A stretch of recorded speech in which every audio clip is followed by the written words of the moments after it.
Coming up on UT10 News in HD, Toledo makes the top list for cities with a sex trafficking problem. And we'll also follow the recent rash of suicide on college campuses. Plus, Corey Bishop has your sports. Your news in 10 minutes starts now. Thanks for joining us. I'm Paul Webb. And I'm Ashley Karsten. In the state of Ohio, nearly 2,000 women and children are being forced into sex trafficking, with over half having ties to Toledo. Mckenzie Kuehnlein looked into how Toledo is responding to the staggering numbers. The city of Toledo is the largest city in the nation for sex trafficking and slavery per capita, ahead of Miami, Portland, Oregon, and Las Vegas. Surprisingly, the average age in which a person enters the sex trade is only 12 years old, and the life expectancy of that person is only 7 years. And it's not just children who are forced into trafficking. Traffickers will prey on anyone who is vulnerable, and youth in our community, especially between the ages of 12 and 18, 12 and 20, 12 and 24 even. Fortunately, there are people here at UT trying to fix this awful problem. Dr. Celia Williamson is a nationally recognized expert on sex trafficking and says the numbers are not as bad as they appear. Toledo's talking about it and Toledo's responding. We have the resources to respond. And we made that happen. We gathered those resources. They didn't exist when we started. For UT10 News, I'm Mckenzie Kuehnlein. Last Tuesday, just an hour away from UT, a gay college student took his own life at Oakland University. This is the 9th suicide this month related to bullying around the country. It's something that you would have thought ended after high school, but bullying is still a huge issue on college campuses, especially for those in the LGBT community. UT administrators are taking this problem seriously and have recently launched a Stop the Hate video campaign, which can be seen at the MyUT homepage. It's very troubling, and it's something that we are very concerned about, and we're trying our best to let everyone know on campus that this is a welcoming environment. President of Spectrum, Bradley McDermott, says the abuse is usually verbal and results from a lack of education. Use of derogatory language at football games, the use of derogatory language walking through the student union, or you'll be sitting in a class and you'll hear someone drop the F word. If you or anyone you know is a victim of bullying, UT urges you to contact the Dean of Students' office. For UT10 News, I'm Heather Schramm. Thanks, Heather. Online social media has become a part of our everyday lives. Reporter Mckenzie Kuehnlein explains why you should think twice before logging on. With more than 500 million users since its start in 2004, Facebook is the world's largest free online social media website. Users can post and share personal information, but they might be sharing that information with more people than they realize. The default privacy setting for certain information, including posts and photos, are set to everyone. If you are careful with what you do, what you say, you may be okay, but if you're careless, then it's available. It's not that hard to get a hold of people's information. And you might be surprised by who is looking for your information. Some employers do look at Facebook and MySpace accounts to see what they can find out about a person before they hire them. There are 4 different types of privacy settings on Facebook, and it doesn't take long to change it to the one you want. For UT10 News, I'm Mckenzie Kuehnlein. The jaws of life are usually used to open cars. However, last week they were used to open the eyes of students. Corey Bishop was on the scene. On October 20th, the Alcohol, Tobacco, and Other Drug Prevention Committee held a mock crash outside the Memorial Fieldhouse. The accident scene was as true to life as it could get, with victims, first responders, and even had a life flight touchdown to rescue a victim.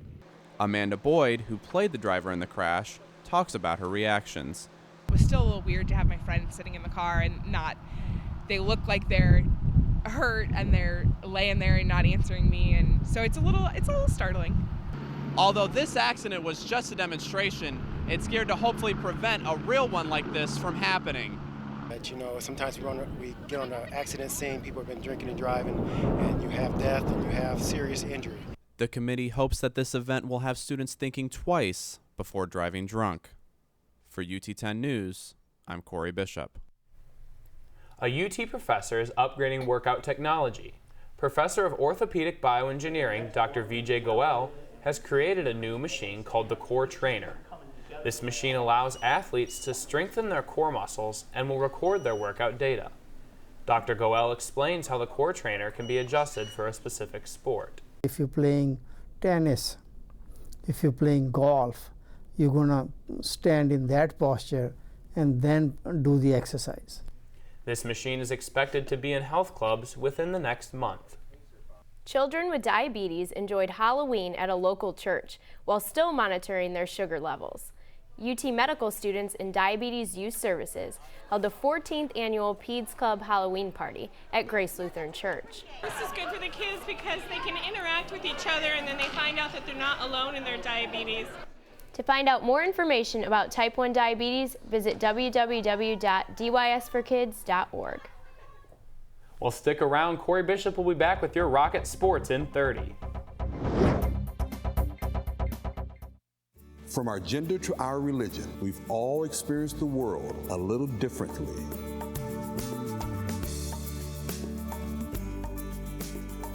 At UT, we believe our patients, staff, and students should all feel respected and valued. That's why we've developed diversity training and dozens of mentor and scholarship programs to create a welcoming culture environment on our campuses. To learn more, visit utmatters.com.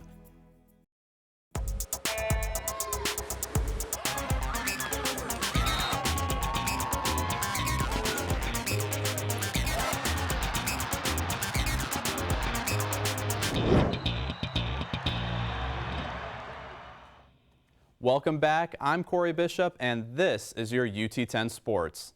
Last week, the Rockets had to make a comeback after being down 14-0 in the first quarter. They were put to a similar test on Saturday. It was a beautiful night in the Glass Bowl as the Rockets tried to keep their MAC winning streak alive against Ball State.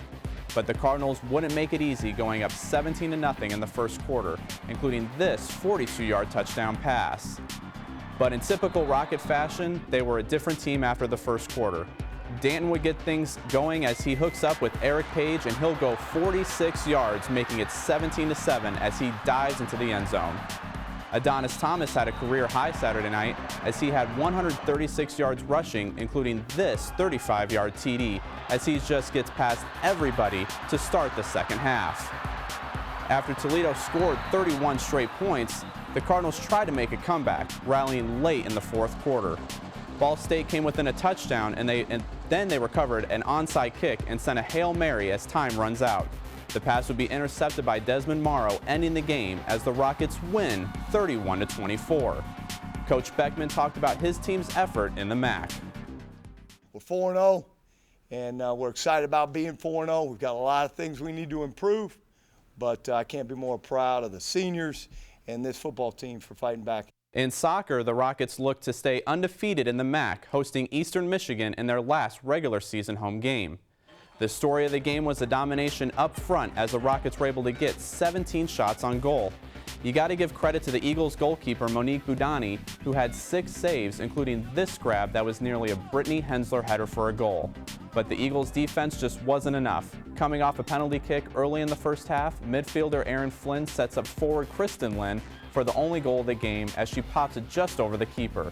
This win gives the Rockets at least a share of the MAC regular season championship. Head coach Brad Evans talks about what they need to do to be successful in the MAC tournament. It's about performance, it's about staying focused, and it's about trying to develop a little bit of confidence and then just hopefully ramp up our performance heading into Sunday's quarterfinal.